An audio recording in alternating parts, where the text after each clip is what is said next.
Alright, so what's up guys? So, dito ako sa may pinto ng bahay, no? At day 1 tayo. So, nag-video ako kanina kaso hindi ko transfer ko sa SD card kaso hindi nag-successful. Ewan ko kung ma-recover ko pa. So, sakit. So, dito pa rin tayo, ongoing sa pagpapahilom ng sugat. So, medyo masakit yung tuhod ko. Kaya hindi ako makalakad pero nakakatayo naman ako. Naiikuan ko siya, naitukod ko pero walang persa. Sakit kasi gawa ng aksidente ako dun sa motor. So, sa hindi inaasahang pagkakataon, nangyari. Although, hindi natin kagustuhan yun, no? So, yan sa mga nagmamotor, kailangan talaga naka-safety, no? So, wala tayong safety gear na suot at pauwi tayo. Nangyari yun nung isang araw, kaya yung vlog natin ay day 1. And may video na ako kasi kanina, kaso nga lang hindi ko ma-recover pa gawa ng hindi nag-successful, so kwento ko na lang sa inyo. Kanina bumangon ako, sobrang hirap. Then talagang nung unang gabi na nangyari yun, wala pang anesthesia. Grabe, yung sakit talaga, sobrang sobrang sakit. Ang sakit pala nun, grabe. First time natin na mangyari yon. So, hindi natin inaasahan na mangyari talaga. First time natin na ganito ang mangyari. Mga aksidente. Upo tayo para makarelax-relax ng konti. Yeah. So, salamat sa mga tumulong, Hindi ko na kayo maisa-isa. So, sa mga nagresponde. At sa mga kapatid ko, sa relatives ko, thank you. Salamat. So, kay paring Michael sa Team Timbo. Hindi ko na kayo maisa-isa guys. Pilik ni Tupac, ayan. So, nangyari yun, 8:30 isang araw. So, parang lumalabas ngayon ay day 1, gawa ng siyempre hindi naman counted yung kagabi. So, 8:30 galing kami, nanood kami ng basketball. So, congrats nga pala, sa mga naglaro at saka sa Team Timbo, junior and senior. So, pauwi na kami nun. Siguro nangyari aksidente 8:30.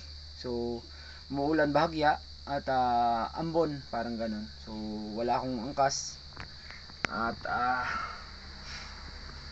pauwi na tayo. So, malapit na rin tayo umuwi noon that time.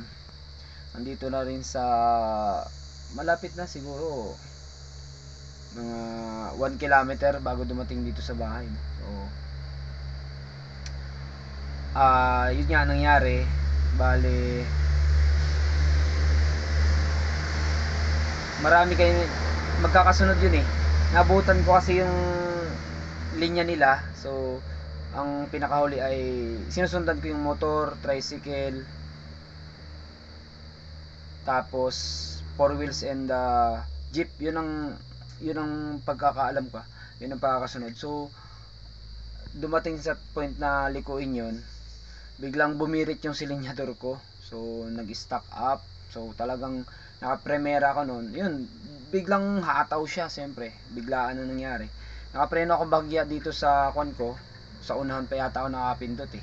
Nakakapit eh. Kaya siguro medyo dumulas na rin yung kwan ko. Hindi na ako nakapagpreno bagya dito sa likod. So, hindi ko na rin napatay yung makina ko. Sobrang bilis ng pangyari. Yun,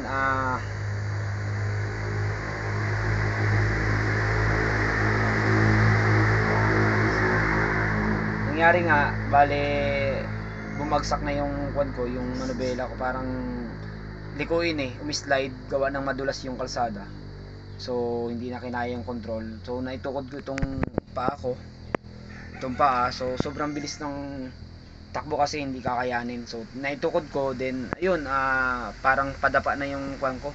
Parang medyo umababaw pa ako sa motor eh. Then, itong braso ko yan, medyo may gas-gas. May galos dyan. Tsaka itong paa ko. So, ganun pa man, salamat pa rin kasi wala tayong kwan. Kumbaga hindi ganun kagrabe, although itong tuhod natin naalala natin, ayan. So dito yung tuhod kasi medyo nako siya, parang nabiyak dito yung pinakanlaman, ayan. So kaya medyo masakit, ayan. So pinapahilom at hindi na rin tinahi kasi gawa ng joint, wala rin. Pag tinahi wala rin, lalong kuan kasi joint yan. So yun ang advice ng doktor. So salamat sa nurse at sa kay Ma'am Casillo dun sa nag-asikaso. So on, nag-rescue, mabilis naman yung response, yung team responde. Maraming salamat sa inyong company. So dinala ko at syempre kasama ko si ate Ro, salamat sa pag-asikaso. So ayun, nakarating kami dun at interview lang ako, yun, counting detalye, tapos yun, nilinis yung sugat ko, nilagyan ng betadine, tapos nilinis tong sa may tuhod ko sugat, then nilagyan ng tape para dumikit, para gumanito dumikit. So tapos yan, may benda. So 7 days ako babalik dun sa clinic, dun sa center para ma-check ng doktor. So ayun, sana tuloy-tuloy yung panggaling at ayun, binilan ako ni ate ng gamot. So may ininom akong parang penicillin style, hindi ko na amoxicillin ba yun, basta yun.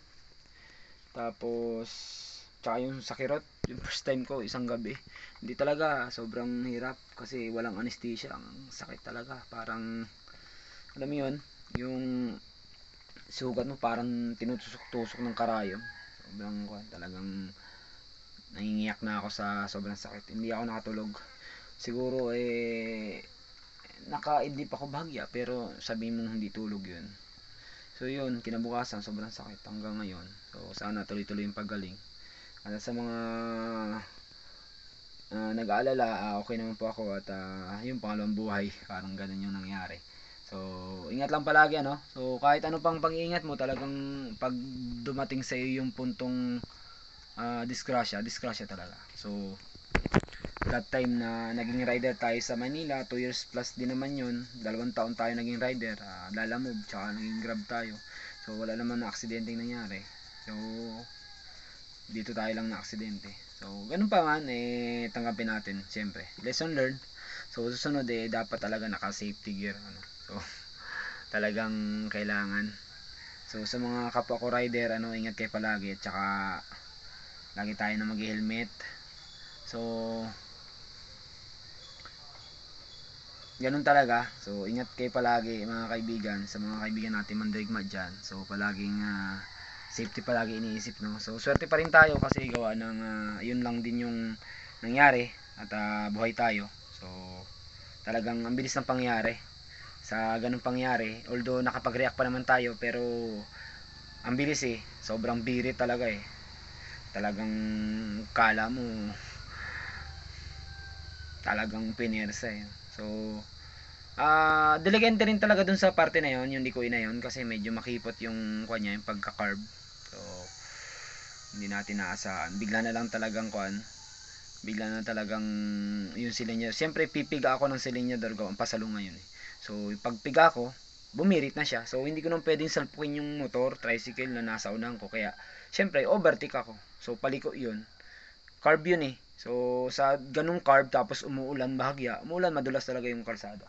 So anong gagawin mo, 'di ba? Hindi mo naman pwede dito sa kaliwa kasi ginagawa ng kalsada 'yun Dito naman nire-reprapan. So ano yung choice mo? Doon lang talaga. So hindi na ako nag-atubili nag-isip na ibangga dito sa bahagya kasi batuhan 'yun Batuhan 'yun, guys, yung kabila, yung may mga bato-bato yung sa kilid, sa may gilid ng kalsada. So 'yun, tiningnan ko nga umaga.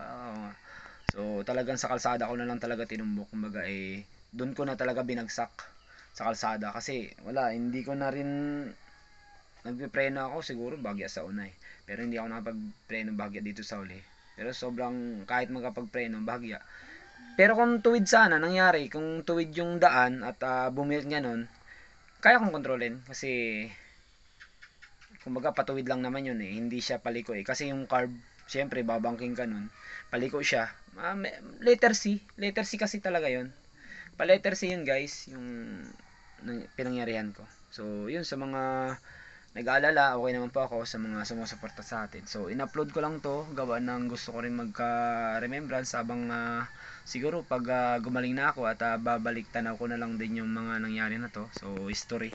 Kumbaga, first time natin talagang aksidente na ganito. So, yung malala na ganito. At sa sobrang